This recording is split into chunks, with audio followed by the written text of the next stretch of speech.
Welcome to the podcast where relationships, confidence, and determination all converge into an amazing, heartfelt experience. This is Speaking from the Heart. Welcome back to episode number 195 of Speaking from the Heart. Do you ever feel lonely? Lonely enough that you would feel that you are all alone in this world and there's nobody that you would be able to turn to, especially when you need it the most? Do you have that neighbor, that friend that might live a few blocks down that would be able to drive by, see how you're doing, maybe even cook dinner, have a conversation, feel a little bit better about life and what it has to provide? Maybe even at work. Do you have somebody that is a confidant, somebody that you can turn to, talking about the chaos, the situations that you might be facing, whether it's relating to a deadline, whether it's relating to something else that might be taking place? All of these things and so much more might be impacting the way that you feel.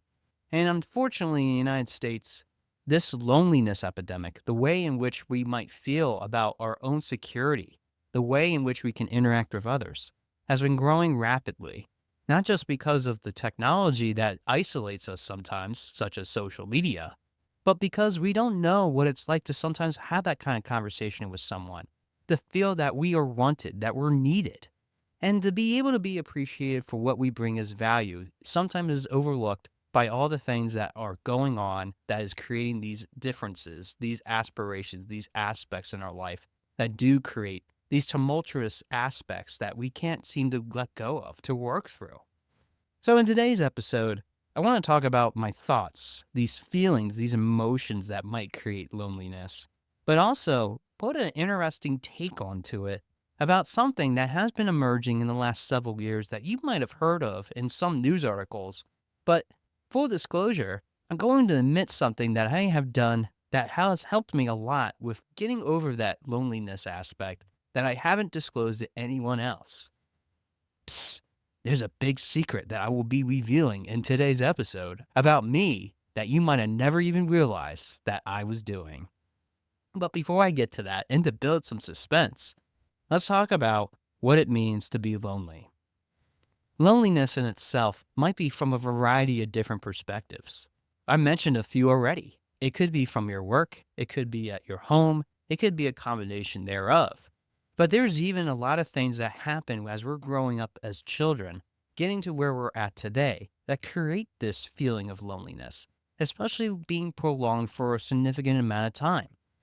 Loneliness can be an adjective that describes many of the things that we might feel, particularly as it relates to not only the epidemic of depression, anxiety, and other sort of concerns, but why we feel insecure about ourselves and how we're able to move forward in our lives. These feelings, these ways in which we're trying to address these conditions, if you will, sometimes have a different type of ability to help us to learn how we can adapt, to move past that, to know that maybe the person that might be making us feel that way isn't necessarily trying to do that intentionally. It might just be because of what they are dealing with in their lives. It might be something that they don't know how to overcome on their own.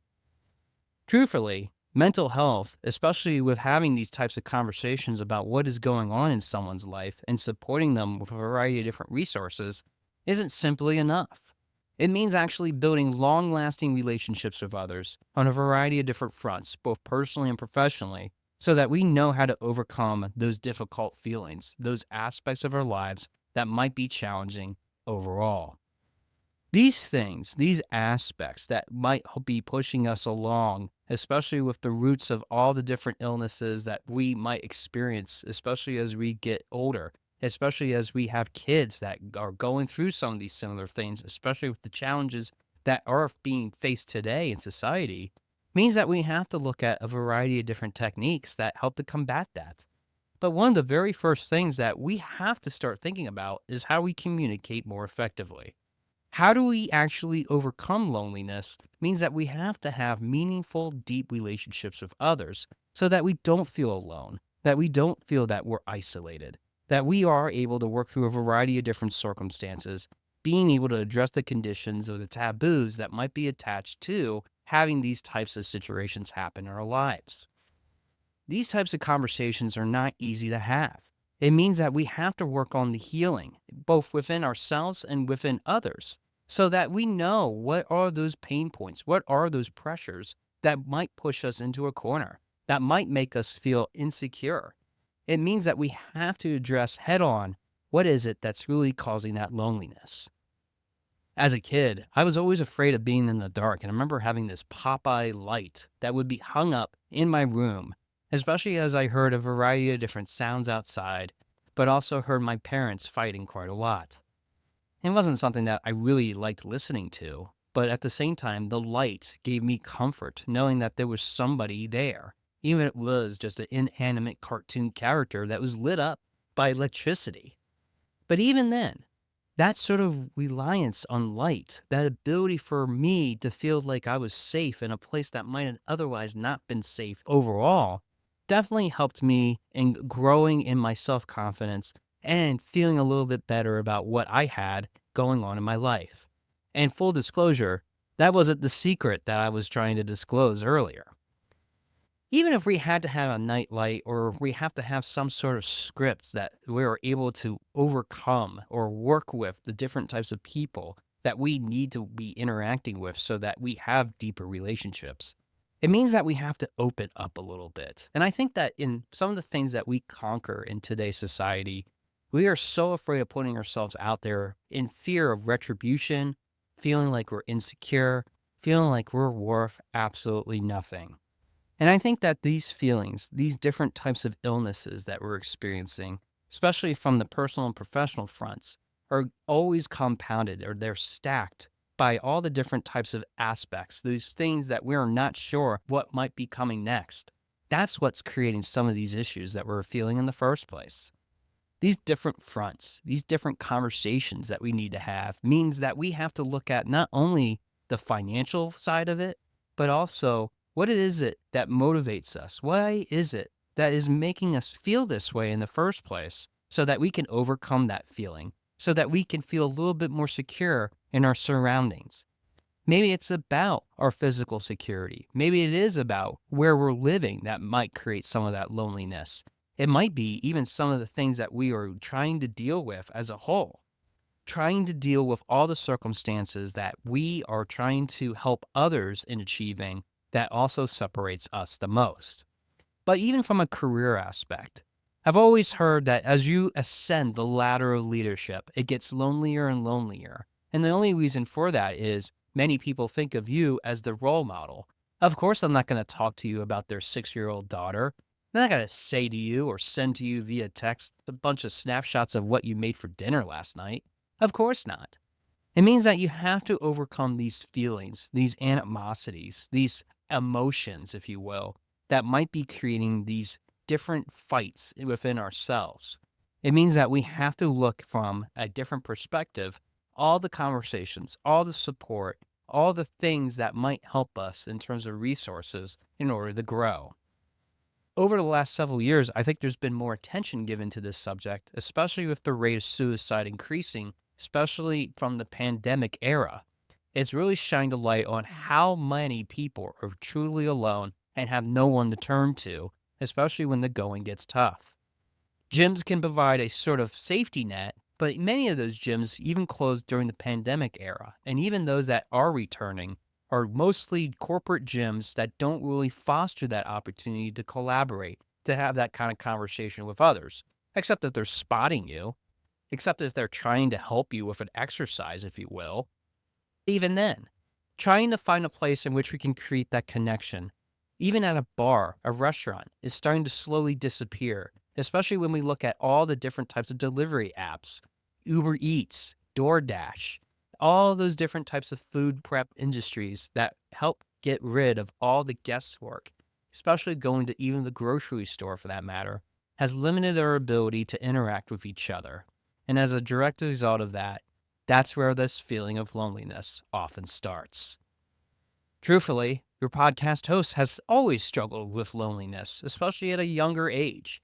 And it's not because I didn't know how to overcome that. And it doesn't mean that I wasn't able to be given the skills necessary to overcome those fears, those attributes, if you will. But many of the things that we struggle with, many of the things that we have as loneliness, especially in this epidemic, come from the feeling of being wanted, to be cared about the most. One of the most unique aspects that has developed in the last several years that has been featured in the news has been cuddling. Actually meeting strangers for the first time, being able to be embraced by somebody, getting massages, feeling like they are wanted, but also engaging in conversation in your own home, in public, going out on dates with no strings attached, especially when it comes to interacting with other people. And yes, my friends, that is the big secret that I'm revealing today. I have been not only a cuddler, but also been cuddled by other women. Now, before you judge me and you go, Josh, I thought you have been through so much and you have learned a lot of lessons about dealing with relationships, dealing with other individuals. I can't believe that you would talk about this. Is this really true? The answer is yes. There are people that are married, they might be engaged, they might be not in a relationship whatsoever, that are seeking these types of services. Some of them are seeking it for money, some of them are seeking it for just the connection, the touch, but also being able to feel fulfilled. And fulfillment is not in a sexual way. It means about feeling like we're connected by touching our hands, our arms, feeling like we know that we are being wanted, that even when we unlock the chemical imbalances that take place because we have this bubble that surrounds us, this isolation, if you will, it creates a different modality, a different way in which we appeal to other people when it comes to the ways in which we even work on our own health. And I have found that even using this technique, engaging in this practice, has helped me significantly, even feeling like I am wanted, that I have the confidence to feel wanted by someone else, and to resolve that loneliness that I have been feeling. Truth be told, it'll be almost 5 years now since I almost tried to end my life. And one of the biggest things that was always a struggle for me was feeling that sense of connection with someone. Somebody could be saying to me till they're blue in the face, Josh, I really care about you. And I know that you might not have all the things that you want achieved right now, but I want you to know that you're wanted. That still doesn't do anything for me, especially when it comes to knowing that there is always this one step that I need to take to have a relationship with someone. And it can be very hard. Sometimes my expression, being able to overcome that loneliness, means I have to open up even more. This openness, as much as I have been open on this show about a variety of different struggles that I've had to get to this point, still hasn't been quite satisfied, even for me, as to what I need to do to overcome this prolonged feeling of loneliness that has been around since I was a kid. Which proves my point. Some people engage in these services not because they have some sort of malicious intent, not because they're just trying to find someone and meet with someone so that they feel a little bit better about themselves. But truth be told, they might be a chronic struggler of this feeling of loneliness. And this is why, ladies and gentlemen, mental health is so important, especially when we look at not just the personal and professional, but how we can be able to get creative to address some of these circumstances. Now, I'm not saying that for every cuddler I met that I have a new friend, and it doesn't necessarily mean that even after that cuddle session, I even talk to some of these people. Sometimes it's just an exchange, knowing that we are interconnected as human beings, feeling a little bit better about each other. And I can only say that I've done this on account of two hands with a number of people that I have been able to meet, mostly women for that matter.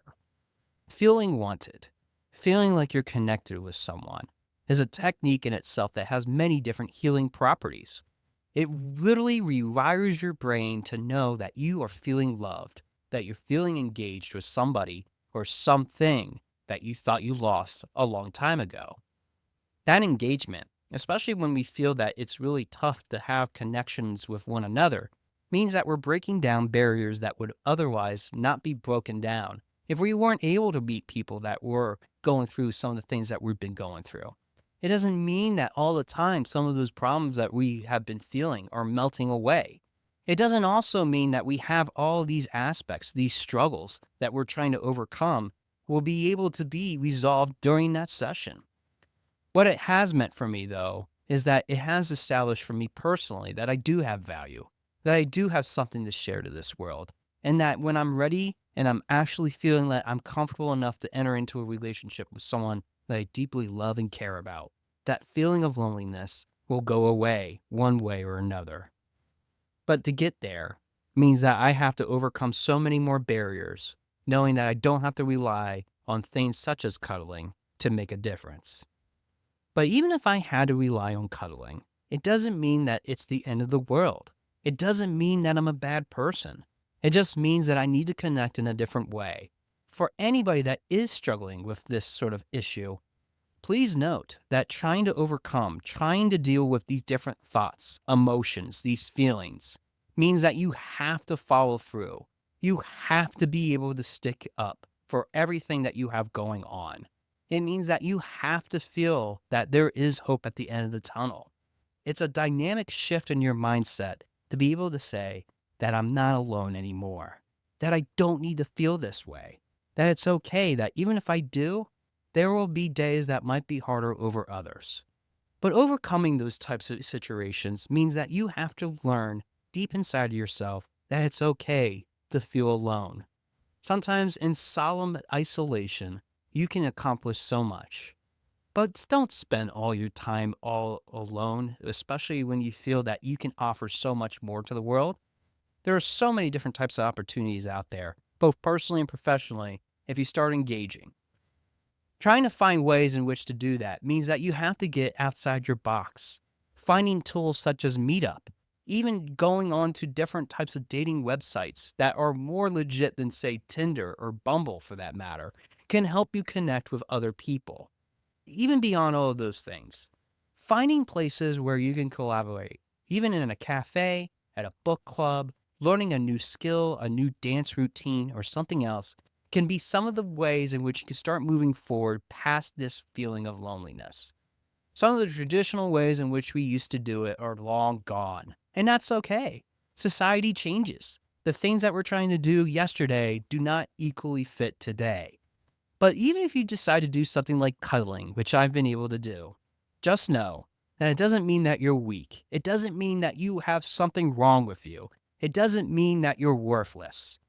That feeling of loneliness can go away if you're willing to work on yourself, appreciate the differences that you have to bring, but more importantly, know that no matter what is happening in your heart, in your mind, in your soul, that those different angles, those different ways in which we approach problems, especially when it comes to our own loneliness, means that we can be better. We can be different. And by being different, we embrace something that many people might see as an opportunity to grow. So don't be alone today. Seek out the people that you love and care about and let them know that you're struggling. Let them know that maybe you need a little bit extra attention today. Because it's okay. As long as you're willing to open up and tell others about what you're going through, trust me on this. They'll be more than happy to keep you company. Thanks for listening to episode number 195 of Speaking from the Heart, and I look forward to hearing from your heart very soon. Thanks for listening. For more information about our podcast and future shows, search for Speaking from the Heart to subscribe and be notified wherever you listen to your podcasts. Visit us at www.yourspeakingvoice.biz for more information about potential services that can help you create the best version of yourself. See you next time.